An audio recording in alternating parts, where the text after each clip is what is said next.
क्योंकि मुझे थोड़ा सा मेकअप पसंद है, मुझे थोड़ा रेडी होना पसंद है, मुझे तैयार होना पसंद है। I was always judged bye, उस पे ये कमेंट कर देना कि तुम ये लड़कों के लिए ही कर रही हो। और वो जब भी आती थी तो she used to stare at me with, वो ना मेरे दिल में छप गया। जितने भी लोग मुझे जानते हैं, जो चाहे वो मेरी फैमिली हो, मेरे फ्रेंड्स हो, मेरे कॉलीग्स हो, मेरे स्टूडेंट्स हो, एंड इवन आप जितने भी लोग मुझसे सोशल मीडिया के थ्रू कनेक्ट कर पाए हैं, जुड़ पाए हैं, उन सब ने मेरा एक सर्टन साइड देखा है। आपने मुझे कभी हंसते, कभी सीरियस, कभी मैच्योर या कभी चाइल्डिश वाला नेचर देखा होगा। बट आज की वीडियो में मैं जिस साइड के बारे में बात करने वाली हूँ, दैट्स नीदर ऑफ देम। ये एक बहुत सीक्रेट वाला साइड है जो मैं जिस बारे में, to be very honest, I don't talk about it. इस चीज के बारे में सिर्फ और सिर्फ मेरी बेस्ट फ्रेंड, उसको पता है। ट्रॉमा आप कह सकते हो या फिर आप उसको एक ऐसा नाम दे दो जिसको लेके मन में हमेशा से, बचपन से लेके आज तक कहीं ना कहीं सवाल रहा है। एक बहुत ही ज्यादा डर मान के आप, आई डोंट नो इसको ट्रॉमा कहूंगी, इसको मैं डर कहूंगी, इसको मैं क्या कहूंगी, I don't know. You can name this feeling at the end of the video. पर मुझे लगता है कि मैं जिस फीलिंग के बारे में बात करने वाली हूँ, उस फीलिंग से बहुत सारी लड़कियां रिलेट कर पाएंगी। मुझे ऐसा लगता है कि मैं एक टीचर हूँ, जो चीज़ मैंने फेस की, इट इज़ माई रिस्पॉन्सिबिलिटी कि वो मेरे किसी भी बच्चे को कभी भी फेस ना करना पड़े, कभी भी नहीं करना पड़े, एटलीस्ट मेरी तरफ से ना करना पड़े। जब मैं आप टीचर्स को ये बताती हूँ कि आप उनको क्या करना चाहिए, क्या करना चाहिए, क्या करना चाहिए, क्या नहीं करना चाहिए, it is equally my responsibility कि मैं अपनी जर्नी का ये जो एक ऐसा पार्ट जो मैंने कभी किसी से डिस्कस नहीं किया वो शेयर करूँ, ताकि अगर कोई ये टीचर मेरी वीडियो देख रहा है तो प्लीज़ मेरी हाथ जोड़ के आपसे विनती है कि ये प्लीज़ मत करना, क्योंकि मेरे साथ हुआ है और आज तक मुझे इस चीज़ का ट्रॉमा रहा।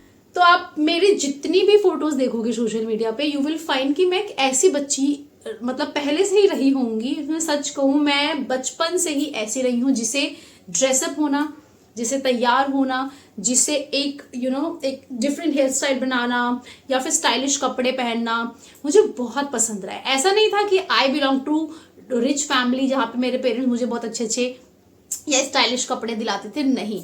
पर वो जो भी दिलाते थे ना, तो मैं उन सब चीज़ों को चेंज कर देती थी। अगर मेरा कोई टॉप है तो मुझे, मेरे माइंड में बचपन से चलता था कि मैं इस टॉप को कैसे कैसे स्टाइल कर सकती हूँ, कैसे कैसे चीज़ों के साथ पहन सकती हूँ। तो इसका सिंपल सा मतलब ये है कि मैं जब छोटू सी मेरे को तब से ही रेडी होना, तैयार होना, सब कुछ बहुत मज़ा आ रहा है। आज मैं इतनी सुंदर सी बन के बैठी हूँ बिकॉज मुझे अच्छा लगता है। I really love it. ऐसा ही हुआ स्कूल में। तो ये जो मैं जिस ट्रॉमा की बात कर रही हूँ, एक्चुअली मैं हमेशा जज्ड हुई हूँ, क्योंकि मेरी पर्सनैलिटी रही है थोड़ी सी हटके कंपैरेटिवली मेरे बाकी जो भी जितने फीमेल्स हैं मेरे पूरे खानदान में, उनसे मैं थोड़ी सी हटके हूँ। और वो थोड़ी सी हटके इसलिए हूँ क्योंकि मैंने हमेशा अपने लिए स्टैंड लिया है। मैं हमेशा अपने लिए बोलती हूँ, मुझे जो पहनना है मैं पहनती हूँ, और कहीं ना कहीं मैं अपनी पर्सनैलिटी को इतना मेंटेन रखती हूँ that I really look good. And क्योंकि मुझे थोड़ा सा मेकअप पसंद है, मुझे थोड़ा रेडी होना पसंद है, मुझे तैयार होना पसंद है, I was always judged by everybody, everybody. When I say everybody, I also mean my family, my everybody bro. तो मैं जिस स्पेसिफिक मोमेंट के बारे में बात कर रही हूँ, देखो बचपन से होता रहा। कभी किसी रिलेटिव ने कुछ बोल दिया, कभी मम्मी ने कुछ बोल दिया, कभी पापा ने कुछ बोल दिया, तो वो चीज़ें मुझे ना इतनी ज़्यादा ऑफेंड नहीं करती थी, क्योंकि मुझे ऐसा लगता था नॉर्मल है सब कुछ, ठीक है। अब ये बात होती है when I was in around I guess 10th 11th class में, ठीक है। तो वहाँ पे थी एक टीचर हमारे स्कूल में, रियली अ गुड टीचर, मतलब वो बहुत अच्छी, I really respect her, I really admire हर। और जिस तरीके से उन्होंने हमें पढ़ाया था वो आज तक मुझे याद है, जो भी उन्होंने टॉपिक्स कवर करवाए थे। तो she was really good at a lot of things, but one thing she missed, जो मुझे आज लगता है कि मैं कंटेंट डिलीवर करने में 19-20 कर जाऊं कोई बात नहीं, लेकिन बच्चों को मैं क्या बोलूं, उनकी लाइफ में कैसा इम्पैक्ट पड़े, उससे कभी कॉम्प्रोमाइज़ मुझे नहीं करना है। तो अब मैं स्कूल जाती थी यार, तो इस स्कूल लाइफ में हर कोई करता है ना, हर मतलब ठीक है, बाल जो भी आपका यूनिफॉर्म का होता है हम नहीं बनाते। अब मैं फॉर एग्जाम्पल मैं पढ़ाती हूँ, ठीक है, बहुत सारे मेरे भी फीमेल स्टूडेंट्स हैं जो कि ना एक पोनीटेल बना के आ जाते हैं और उनको ब्रेड करना होता है। अब जस्ट बिकॉज उसने ब्रेड की जगह एक पोनीटेल बनाया, उस पे ये कमेंट कर देना कि तुम ये लड़कों के लिए ही कर रही होगी, तुम्हारे बहुत सारे बॉयफ्रेंड्स ही होंगे, तुम्हारा कैरेक्टर ही ऐसा है, ये चीज़ बहुत ही गलत है। अब मैं स्कूल में जाती थी तो मैं भी थोड़ा सा अपना हेयर स्टाइल डिफरेंट रखती थी, ओके। या फिर मैं जो छोटू सा, मैंने 10-10 रुपए का उस टाइम आई गेस 5-5 का आता होगा आई गेस, जो छोटे छोटे टॉप्स होते, क्योंकि पैसे नहीं थे कि झुमके खरीद के जा सकती हूँ, वो पहन लेती थी। लिप ग्लॉस में कभी अप्लाई नहीं करती थी, सिर्फ मेरा हेयर स्टाइल रहता था। वो भी हेयर स्टाइल मेरी 2 चोटी रहती थी, मैं रिबन यहाँ की जगह यहाँ लगा लेती थी। एंड जब मैं स्कूल में थी तब पफ का टाइम था, तो आई यूज टू मेक पफ। हाँ, मैं वो पफ बनाती थी, सिर्फ ये रहता था, पफ रहता था और मेरे नेल पेंट्स, ठीक है। और ये नेल पेंट मैं ऑलमोस्ट हर दूसरे दिन चेंज करती थी, मुझे बहुत अच्छा लगता था। अब क्योंकि मैं आई डोंट नो कि उस टीचर ने किस चीज को देखकर ये जज कर लिया कि मेरे बहुत सारे बॉयफ्रेंड्स होंगे। और जब भी क्लास में आती थी ना, तो she used to give me a very bad look. She knew कि मैं पढ़ने में अच्छी बच्ची हूँ, मैं हमेशा एवरेज रही हूँ बाई चॉइस।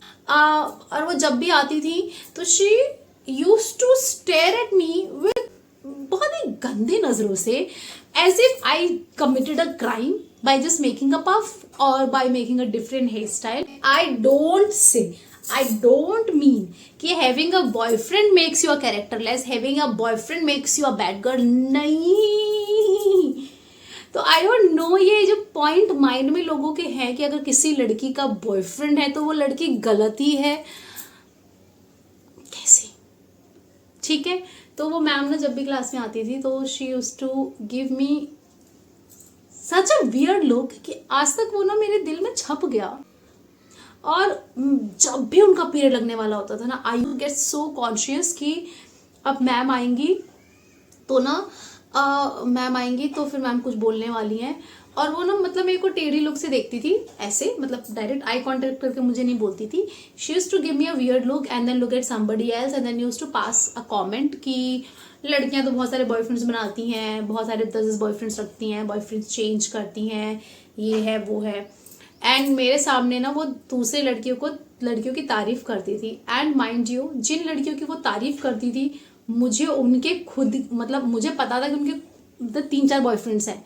तो शी यूज्ड टू टेल कि you know she is very innocent and फलाना ढिमकाना and all. And I knew कि जिसके बारे में वो मेरे सामने इंटेंशनली, बिकॉज वो जिस लड़की की तारीफ कर रही थी मैम, वो लड़की बहुत ही डिसेंट मतलब इनोसेंट, जो यूनिफॉर्म पहनना होता है उस तरीके से वो आती थी, only because of that. And उसका बेबी फेस था, तो she yes use to look innocent. मेरा डेविल मैं लगती हूँ आई गेस लोगों को। तो she use to tell me intentionally, और इंटेंशंस समझ आते हैं। I was in 11th class at that time, इतनी छोटी मैं नहीं थी, बट मैं बहुत छोटी थी इस चीज़ को एक्सेप्ट करने में, क्योंकि मैं ये चीज़ ना मैं हमेशा से सुनती आई थी यार, हमेशा से सुनती आई थी कि तेरे को बट मेकअप करना है, ये करना है, वो करना है, तो बहुत सारी चीज़ें रही।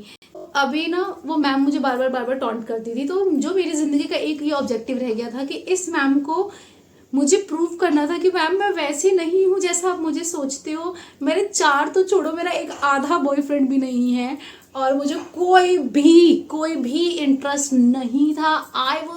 मैं दिखती हूँ आपको ना चिल, बट मुझे ना बिल्कुल ही ये सब पसंद ही नहीं। मतलब तो she used to teach pol science, ठीक है।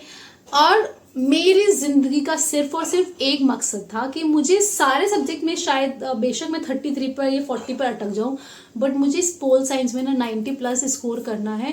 रीजन बीइंग मुझे इनको मार्क्स दे देने हैं कि ताकि ये जो मैम मेरे पे थप्पा लगाई जा रही है ना कैरेक्टरलेस का, और ये बार बार बोली जा रही है कि इसके 3 बॉयफ्रेंड 4 बॉयफ्रेंड 5 बॉयफ्रेंड होंगे या जो भी है, मैं उनको प्रूव कर पाऊँ कि मैम ऐसा बिल्कुल भी नहीं है। ये तो बस मैं इसलिए तैयार होती हूँ क्योंकि मुझे अच्छा लगता है, और मैं जानती हूँ कि स्कूल के यूनिफॉर्म्स हमें पहनने चाहिए, और मैं ऐसा सब करती थी। मैंने आपको सिर्फ बताया ना कि मेरी रिबन अगर यहाँ होनी चाहिए तो ये यहाँ होती थी, that was the only difference, ठीक है। और सिर्फ इसलिए, और जब भी मैम क्लास टेस्ट लेती थी या प्री बोर्ड होता था, तो मैं ना बहुत खुशी खुशी मैम के पास जाती थी कि मैम देखो मार्क्स आ गए। तो मुझे कहती थी हाँ मुझे पता है तू कर लेगी, मुझे पता है तू एकेडमिकली बहुत सही है यार, ये है वो है। तो उन्होंने ना ये चीज़ डायरेक्टली अनाउंस कर दी, ठीक है। अब जब मैं बड़ी हुई, जब मैंने जॉब स्टार्ट किया, उसके बाद भी मैंने सेम चीज़ फेस की, only because of my dressing, only because of क्योंकि मेरे को ड्रेसिंग में भी यार, आप मेरी कोई भी फोटो उठा लो सोशल मीडिया से, आप देखोगे कि भाई नॉर्मली तो है, बट स्टिल हर जगह से मुझे ये सुनने को मिला, और सच कहूँ हर जगह से मुझे सुनने को मिला, इंक्लूडिंग मेरी फैमिली, मुझे इन चीज़ों का इतना इम्पैक्ट नहीं पड़ा जितना उस एक टीचर ने मुझे ज़िंदगी भर का एक वो जो अंदर रह गया ना। मैं कभी भी तैयार होती हूँ, मैं कभी भी स्टूडेंट की लाइफ की बात करती हूँ, मैं कभी भी टीचर की लाइफ की बात करती हूँ ना, मैं उस टीचर को नहीं भूल पा रही हूँ, मैं उस कमेंट को नहीं भूल पाती हूँ। अब जब कोई भी मुझे ऐसे जज कर लेता है ना, कोई भी, मेरा कोई रिलेटिव हो गया, या फिर कभी रिश्ते की बात चल गई तो उसमें से कोई हो गया, कोई भी ऐसे जब मुझे जज करता है सिर्फ और सिर्फ मेरी एक फ़ोटो देखकर या मेरे को सोशल मीडिया पर देखकर, तो मुझे ना उस इंसान से ज़्यादा फ़र्क मैं चली जाती हूँ सालों पहले उस सपना के ऊपर, जिसको सिर्फ और सिर्फ इसलिए कैरेक्टरलेस टाइप का जो टैग था वो लगा दिया गया, बिकॉज मैं थोड़ी सी मतलब मुझे थोड़ा सा तैयार होना पसंद था, या फिर मैं थोड़ी सा नेल पेंट लगा लेती थी या कान में पहन लेती थी। So if any teacher is watching this, और मैं अभी रिसेंट की बात बताती हूँ, इससे I could relate. We teachers were sitting in my school and एक टीचर ने सेम कमेंट पास किया कि एक जो बच्ची है वो लिप ग्लॉस लगाती है तो इससे वो ना खराब हो गई। और वो जो इंसिडेंट है ना, उसने मुझे फ्लैशबैक में डाल दिया कि कैसे मैं जज हुई थी सिर्फ क्योंकि मैं नेल पेंट लगा लेती थी। तो अगर कोई भी टीचर ये वीडियो देख रहा है ना, तो आई ओनली मीन टू से मतलब कि आप कुछ भी करना यार, कुछ भी करना, मुझे कोई प्रॉब्लम नहीं है, बट आप कभी भी ना किसी भी स्टूडेंट को, I am not talking only about the girls but also the boys, किसी को भी सिर्फ और सिर्फ इस बेसिस पे क्योंकि उसका हेयर स्टाइल थोड़ा अलग है, या फिर उसको थोड़ा सा लिप ग्लॉस लगाना पसंद है, या फिर वो नेल एक्सटेंशन करवा ले रही है, या फिर वो थोड़े से हेयर कट करवा ले रही है या करवा ले रहा है, सिर्फ इन चीज़ों से हम उसके कैरेक्टर को एक स्टैंप नहीं लगा सकते हैं। आप नहीं बोल सकते हो क्योंकि सिर्फ उसने थोड़ा सा फैशन कर लिया या थोड़ी सी उसने शॉर्ट ड्रेस में अपनी सोशल मीडिया पे फोटो डाल दी तो वो बुरी हो गई। प्लीज़ मत करना, I swear and telling you. आज मैं टीचर हो गई, लेकिन जो मेरी लाइफ में वो टीचर थी ना, उसने जो मुझे ट्रॉमा दिया ना, मेरे पास आज तक है, वो बहुत गंदा है। मैं बात करती रही एंड आई गॉट टीयर्स। तो आप सोचो कितने साल बीत चुके हैं मेरे 11th क्लास को। तो ना बस ये शेयर करना था and I just wanted to give a message कि प्लीज़ मत करना, आप उन्हें गाइड करो। आप अगर वो मैम मुझे उस टाइम बोलती ना कि सपना आप स्कूल में आते हो तो एक यूनिफॉर्म होता है, एक चीज़ें होती हैं फॉर अ रीज़न, ये सारी चीज़ें होती हैं, हमें डिसिप्लिन सिखाने के लिए 12th तक हमें ये होती है, क्योंकि 12th के बाद हम मेच्योर हो जाते हैं और फिर हमें सही गलत की थोड़ी सी समझ और एक्स्ट्रा आ जाती है, तो हम उस टाइम पे डिसीजन ले सकते हैं। स्कूल तक ये हमें डिसिप्लिन सिखाने के लिए है, ये हमें कैरेक्टर सर्टिफिकेट देने के लिए नहीं है। तो या बस, तो आप भी अगर टीचर हो तो do let the students know कि जितने भी यूनिफॉर्म वाली चीज़ें उनको बोलते हैं कि get your hair cut, nail extension मत कराओ, या फिर सर्टन XYZ हेयर स्टाइल लेकर मत आओ, या फिर पोनीटेल मत बनाओ, ब्रेड बना लो। ये सारी चीज़ें हम उनको इसलिए नहीं बोल रहे हैं कि आप ब्रेड बनाने से एक बहुत अच्छे बच्चे बन जाओगे और अपने पोनीटेल बना लिए तो बाप रे आपने तो एक क्राइम कमिट कर दिया, इसलिए नहीं, इसलिए ताकि स्कूल में डिसिप्लिन हम सीख सके, हम यूनिफॉर्मिटी सीख सके, हम किसी को जज करने से बच सके, इसलिए सारे बच्चों को हमें सेम दिखाना होता है। इसके पीछे बहुत सारे अलग रीजंस हो सकते हैं, इसलिए नहीं कि जो मेरे साथ हुआ। या बस बाय।